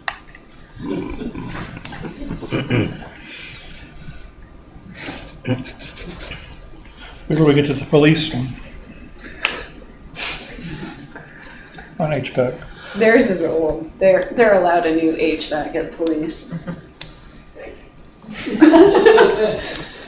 So library department, the major driver is the library relocation, which is to make repairs to the space that they're currently in, also pay the moving fees for bringing everything back to the site. I think the bid, when it was received, was higher than what they had initially budgeted. And so Dana included the $59,000 in this cycle to sort of get through that period of time and get them back into the new space. And then they asked REARC for a capital improvement plan, a 10-year capital improvement plan for the new building. And with that, REARC came up with an annual reserve need of about $20,000 a year. And so in working with Dana, we left that out of this current cycle just to sort of help the overall budget. And then increased it in the next 2 years to sort of bridge that gap. But by then, the library relocation will have come off of her budget, so it won't be as painful to taxpayers. So you put all of the technology needs for other departments together in administration, but you left library tech Yeah, with library. because they sort of have their own system over there, and they have MCTV, and they have very different needs outside of the town needs.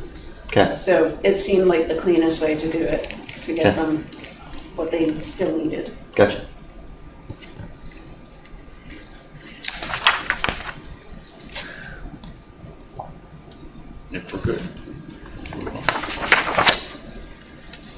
And the police department,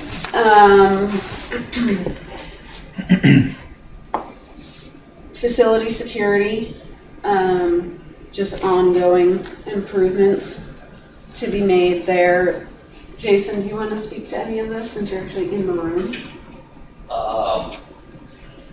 I mean, our security needs are what they are. We're a secure facility that does not have access control, which is mind-boggling, but that's just, money wasn't available at the time that was constructed back in 2004. So access control is important to know who went in what room at what time, that kind of thing.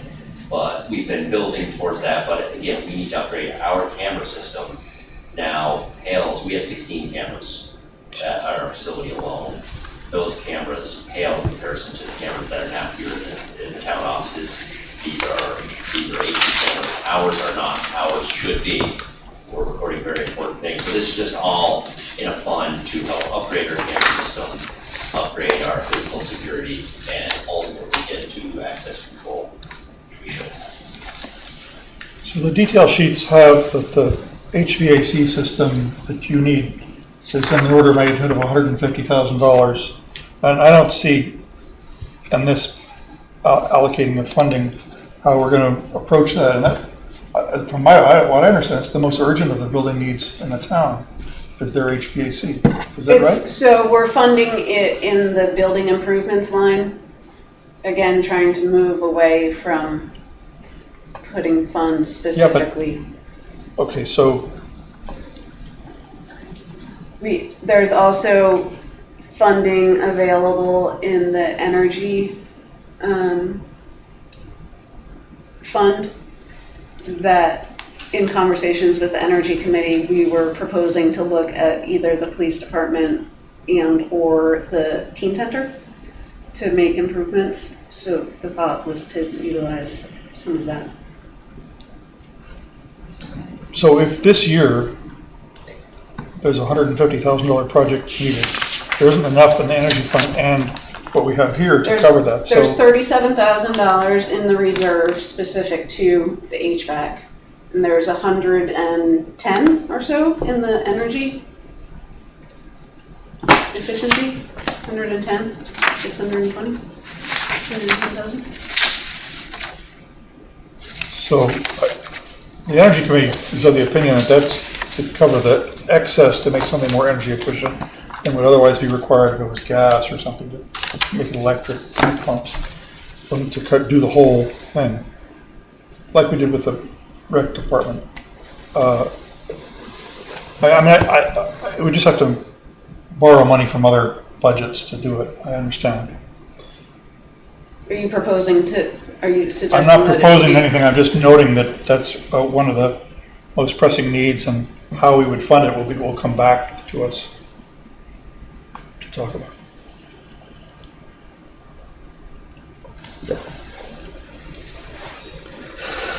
Can you scroll down one, David? Police major directive. Yeah, on this one. So the other larger change, we estimated out the 10-year replacement cost for the radio system replacement. So this is just split out for the 10-year replacement cycle. And then the tactical equipment, currently the officers' service weapons have to be replaced on a 5-year cycle, and that is now included in this tactical equipment fund. So that is the increase on that line. The weapons have to be replaced every 5 years? So they haven't been. I'm carrying only the second new weapon I've ever been issued in 25 years, but the manufacturers will say that for law enforcement weapons, you should be looking at a 5-year replacement plan because of the number of rounds we put through them, and that the wear and tear to replace the parts will become more expensive. And through this process, we come to learn that some of our firearms are doing things they weren't designed to do. There's some features that we thought were built in that they're not built in. So we just ordered, because we identified this as a need, we found existing funds. We just took delivery of new weapons. The But our goal is to get on a 5-year replacement plan because of this, because of the breakdown. That it's like when you get married or have a baby. As soon as you attach the word wedding, the price goes up. You say guns, because many people have guns, and you've had guns through many generations of your family. As soon as you say they're police guns, oh no, you need to replace them more often. The wear and tear, there are legitimate things. Our armor, in-house armor, explained to me things that happen with our weapons that I've had my crystal ball. I thought it was supposed to happen. It shoots, and it shoots straight, and it shoots when I pull the trigger, but it does some things that it's not supposed to do. So from a liability standpoint, Let's get you a new gun. What else is he supposed to do? This also goes into, we are upgrading our weapons, so new technology, we are going to an optical sighting system, and we are changing the caliber of our weapons. So as technology improves, we will adapt along with it. It's like everything else. Our body armor, for example, the federal government says we have to replace that every 5 years. It will still likely do its job, but we can't say it will do its job. That's its expiration, even if it never came out of the package. It has to be replaced after 5 years. Like life rafts on a sailboat. Right, and with this, they will give you a trading value for your existing, and they'll retain more value after 5 years than they do after 15 years. So it costs less money that way.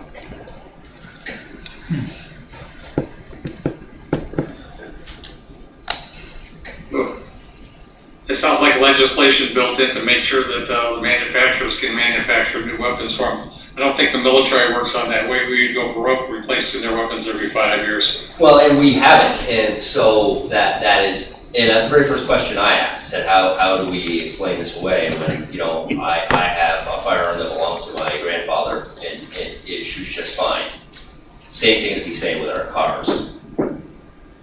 When the police have to shoot, we want that gun, because that gun, after we shoot, is going to be examined by a forensic lab for a function, and it needs to be in complete proper working order, high liability, again. But there's new technology out there, so that is part of this. That's where we are right now today, why we've upgraded, because there is new, better technology to give us better weapons than we currently have. And we've already seen in testing and evaluating these, we've seen an improvement in performance with new technology.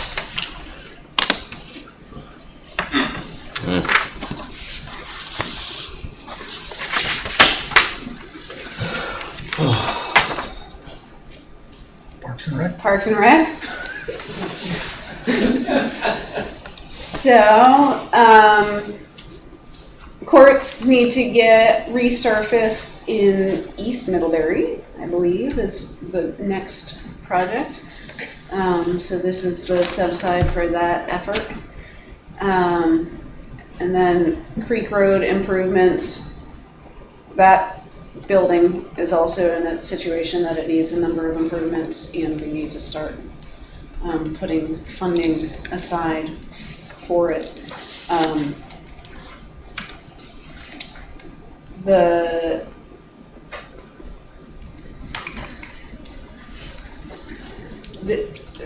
HVAC over there just was replaced last year, but the part of it was just replaced, but it still needs, I think it has a few different systems in that building. So the main building was replaced, but then there's a different one that does the bathroom and locker room area. They've been having some troubles with that system. We also need to purchase the generator for that space so that it can actually be used as the emergency shelter, which we have the funding from what we reallocated last month to make that happen. So this is just general improvements in the overall rec center. Rec park facility, the major driver that you're seeing a change in is the pool repair and improvements.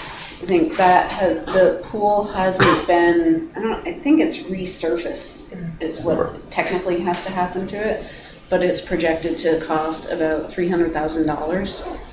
I think they've been doing a really good job of painting it, which has helped, but some of the leaks that we're experiencing, I think, would be captured with this project once it actually gets resurfaced. We wouldn't be losing as much water as we are, although they did make good improvements this year with the water loss. The other proposal is to fund $15,000 towards the skate park. The group was requesting a $25,000 fund, but with the $10,000 that we reallocated from the pump track, that went to the skate park. So between the two, they get their $25,000 for that one.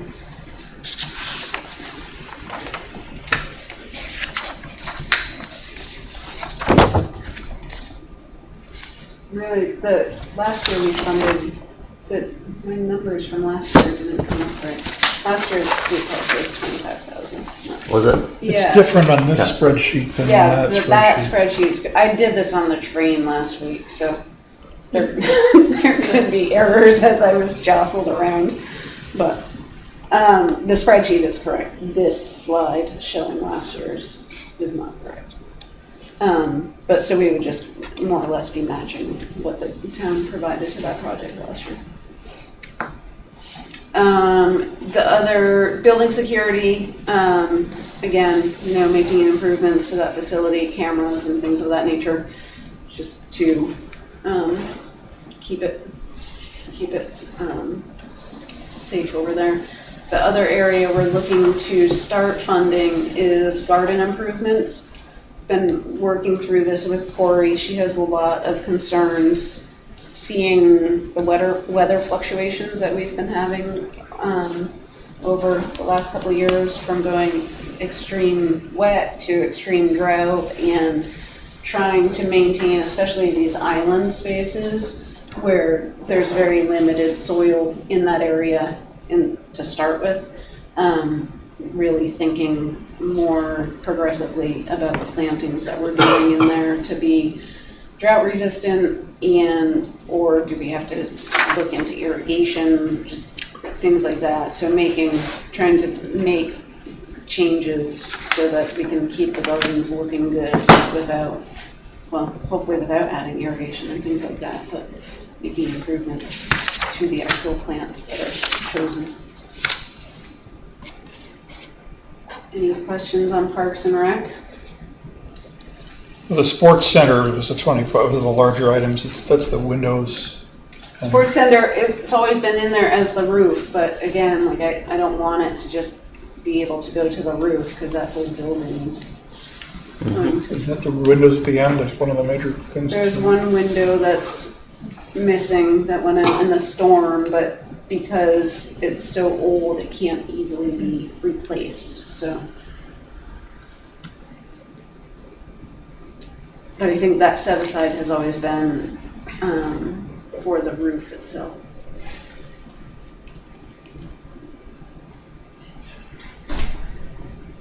So what's challenging to understand is, this is a budget to fund things, and we're stuffing money into all sorts of different categories as much as we can for all the things that might come up.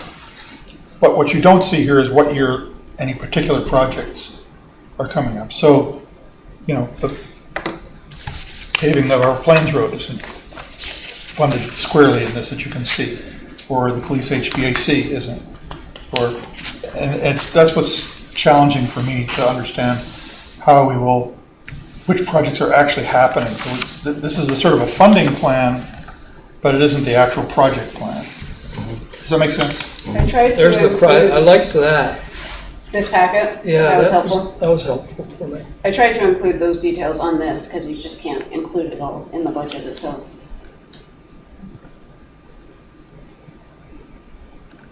Those are your major projects we got ongoing. I like that. We'd never had anything like that. I think we've always done this. Yeah. But I don't know that it always gets presented in, Never gets presented in the budget yeah, process. Yeah, I think it's it's be part helpful of to see it. infrastructure, yeah. Yeah. That's a infrastructure committee when you guys are talking about it. I think that's a good update for the whole board. To have it, yeah, Yeah. it definitely helps explain things. Anything else, Parks and Rec?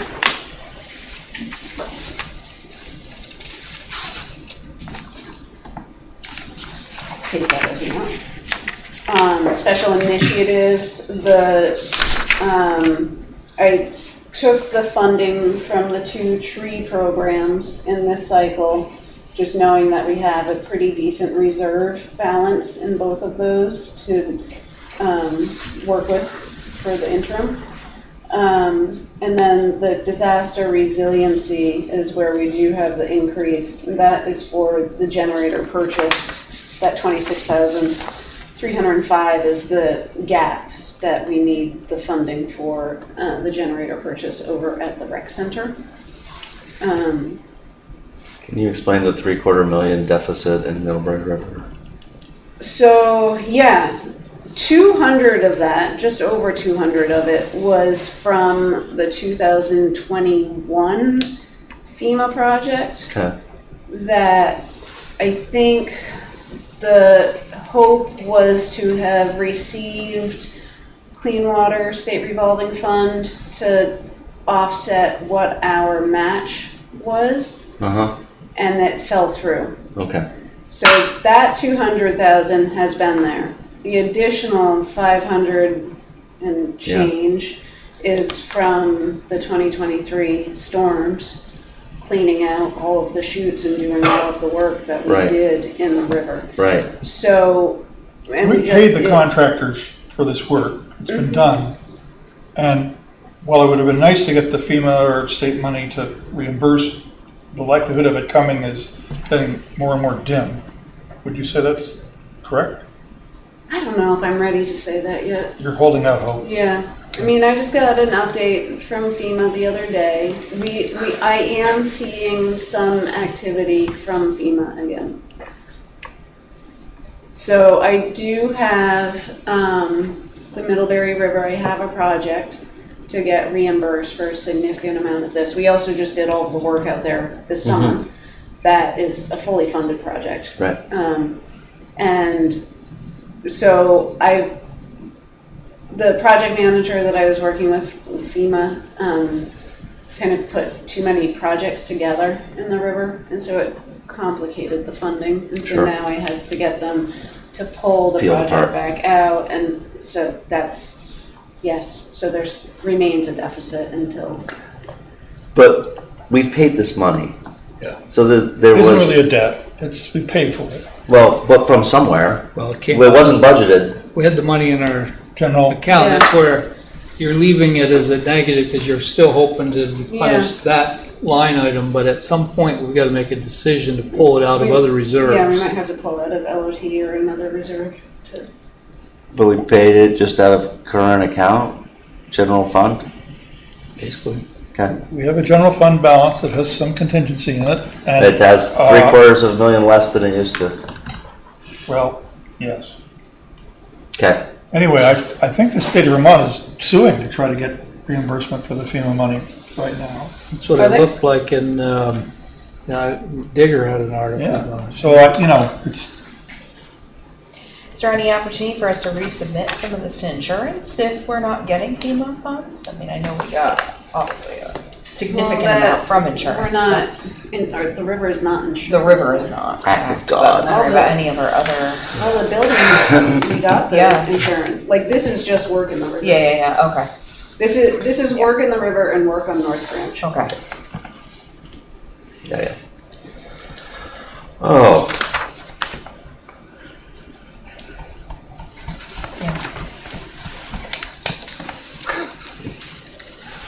Are we looking at putting more cameras in parking lots?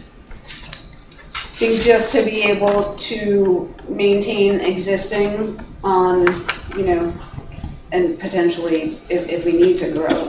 Do you think we need additional at this point? We have one identified, so The lower parking lot is completely not covered, and our existing vendor has identified a new camera technology that he's utilized, that he could put the camera on the bridge, tap into power that's already there, and beam a signal to the library that would then allow the police department to be, if we need to, that camera. That lot is not covered by any existing cameras, and as you're well aware, that lot can be problematic. Okay, thanks.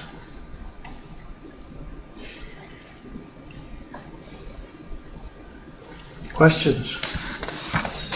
Oh, Fred, this is a good time to ask your question about, Well, my questions had to do with the budget report. This was a 57-page thing tucked into our manager's report. The pages 31 through 57 talk about the capital improvements fund and the other funds, the economic development fund, the downtown improvement fund, the conservation fund, and so forth. And I have two questions about this overall document. The first one is has to do with operating. It's not really related to capital budget, but on page 17, if you're going to put this up and look at it, it's on page 17 of that budget report.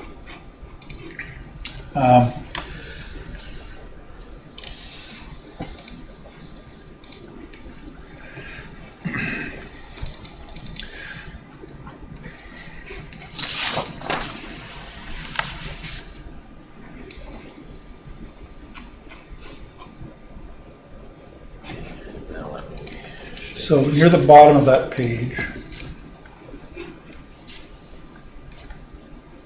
fourth line up from the bottom. So just down a little further. Okay, stop there. So there's a double line there below total general fund. And this is the minus 387,000 number for total general government compared to budget. How do you read that? Does that mean that we're in the red 387,000? I mean, we're about just under 40% of the way through the year. And what does that number mean to you? That's a good question. I speaking to you earlier, I knew you had some questions tonight, and Nick is still out of town, but we can get answers for you when he returns. And then moving on to pages 31 through 57. It's a lot of pages, right? In the middle of page 31, it shifts from the sewer fund to, it starts capital improvements right there where your cursor is. It doesn't really have a heading, but once you realize they're talking about the storage shed and the salt shed and public works site planning, you realize, okay, we're out of sewer fund now and we're into capital improvements. And if you scroll down just slowly here through the rest of this page and the next page, you're going to see all zeros. And I'm pretty sure that Emily operates from something that shows where she's paid for certain projects, and there aren't just zeros in what she works from, or at least I hope that's the case. But this document from here on is mostly zeros. Other than some Ilsley money and a little the tech Ilsley money. Right. And the other thing that's interesting about it is that things are all mixed up in it. There's the Cross Street Bridge is in it, then there's local option money, then it goes back to sidewalks, then to stormwater, then to highway, then to fire. It's a report, Fred, that's generated from NEMRIC, our accounting software system, and it's not filterable or anything. I mean, it's a report that you can't edit those. It'd be nice fields. if you could make a report, have headings that you could see what subjects there were and organize them in a way so you could see how much money you have in what area. And if we're 40% of the way through the budget year and we don't have any data on what our expenditures are coming out of these accounts, because Emily spends money out of the capital improvements fund to do projects when when they need to be done. We see it in the warrant reports that she's paying for Holiday Road, she's paying for Middle Road, and so it just isn't reflected in the budget report, which is, I don't know whether to feel sorry or alarmed. Kind of a little bit of both. We'll have Nicholas look into it. So I'm hopeful that, you can get this in a way that gives us more information and is more useful to department heads. If you must be working for something different than this. We'll get the answer for you.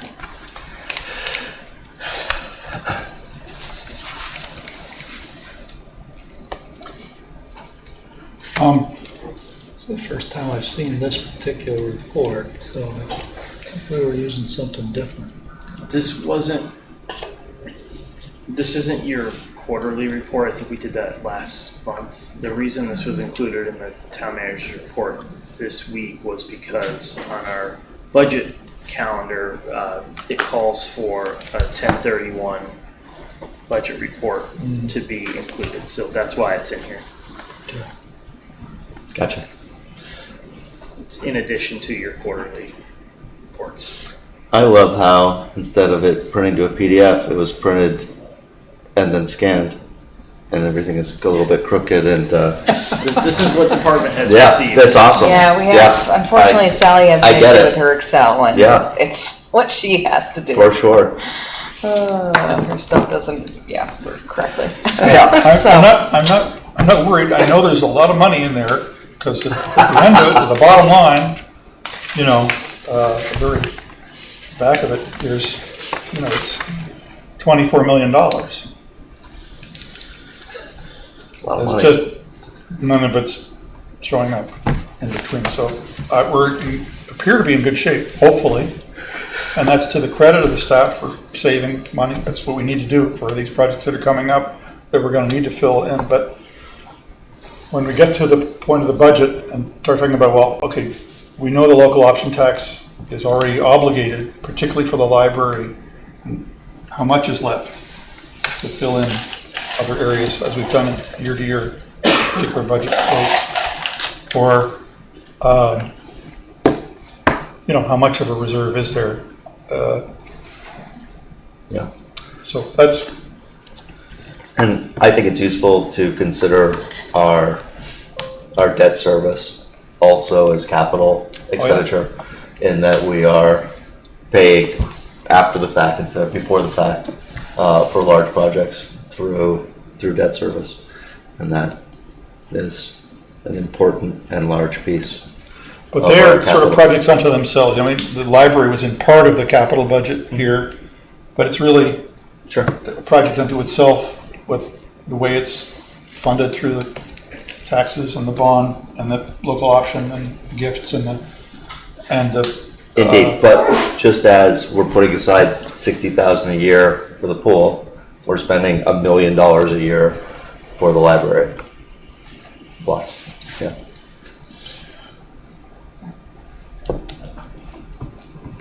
So we'll be looking forward to the fund balance, broader picture report as part of what we have to work through in December, I guess. Thanks, Emily. Yeah. Mark, town justice of the peace.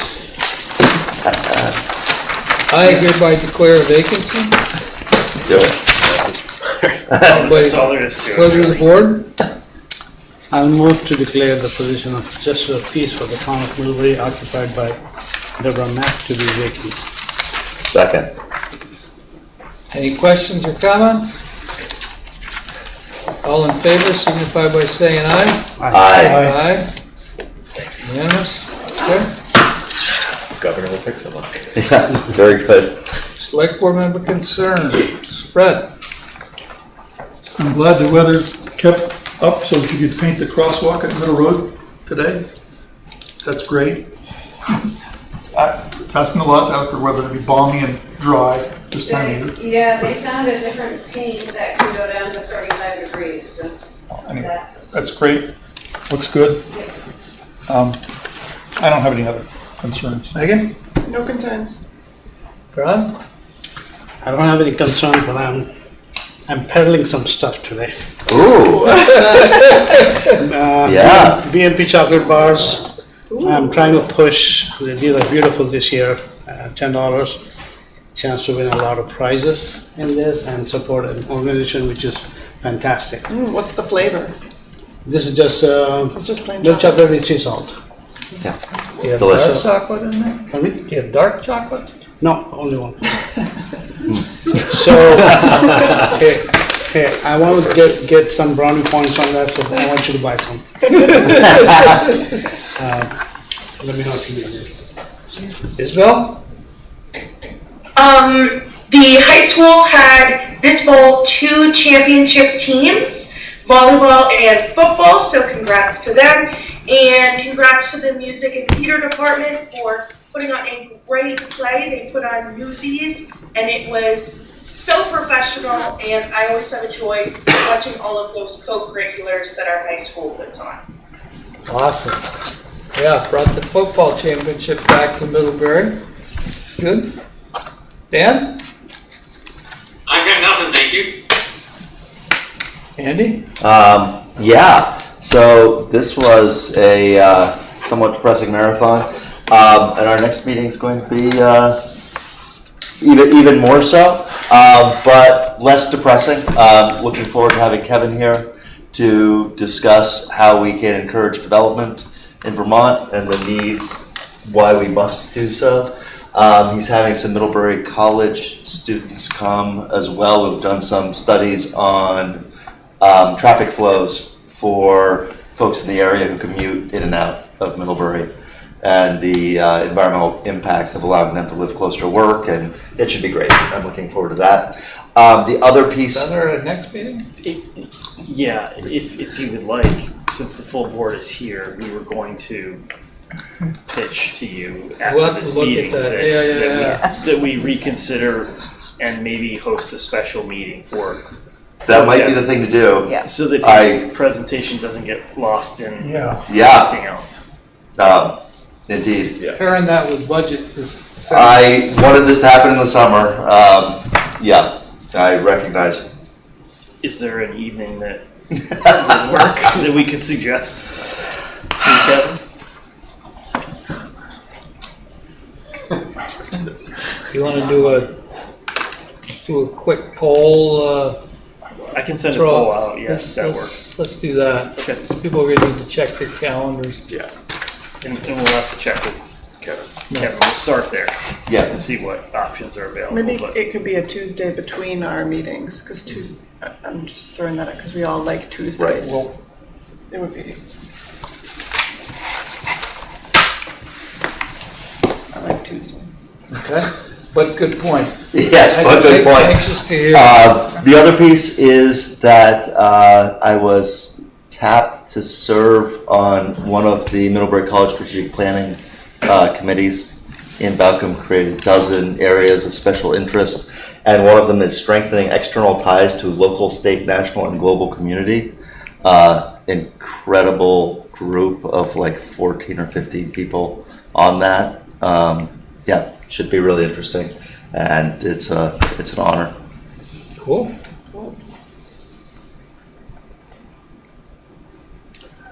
I had something, but I forgot what the heck it is now. So I think it's time to call the meeting. I move to adjourn. Second. All in favor? I